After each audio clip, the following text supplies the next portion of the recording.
Now, there's just one more ingredient I want to draw into the mix before, for now at least, we leave Ireland behind us. I'm still in Ulster. I'm in Antrim, which is Ireland's most northeastern point.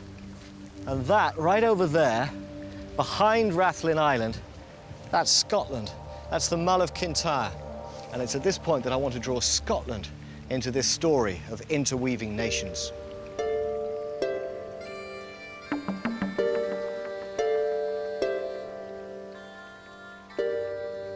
Now, just now, I was over in that church in Ballintoy, and it struck me how, unless you're an expert, you'd be hard-pushed to know if the names on the graves were Scottish or Irish in origin.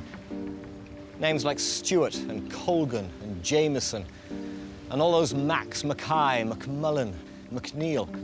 Now, in part, that's because the Irish and the Scots share Gaelic roots, but also, and this is the important point, it wasn't just the English that came here to Ulster in the days of the plantations. The Scots came here too, which means that here in Ulster is where Scotland's empire story begins. In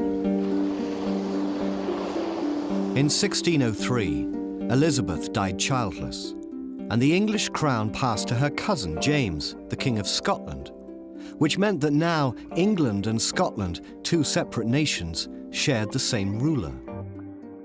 James offered grants of plantation here in Ulster, and even more than the English, the Scots came here.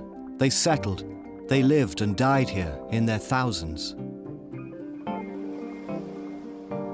Ireland these days is divided between north and south.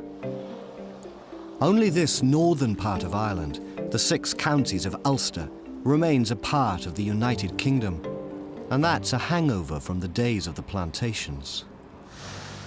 The fact is, so many English and Scots settled here, the Protestants have remained in a majority ever since.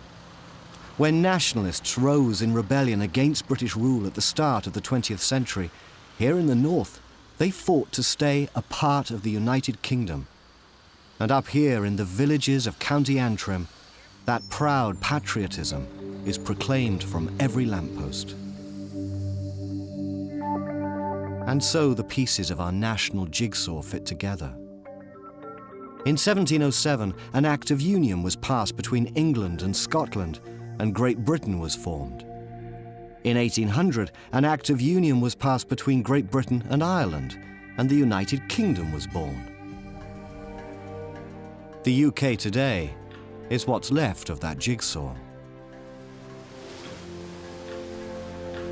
There's a legend from Irish mythology that explains the creation of these extraordinary volcanic rocks here at the Giant's Causeway on the coastline of County Antrim. It's said a Scottish giant tore up these boulders to block the pursuit of an Irish giant of, he thought, even greater size.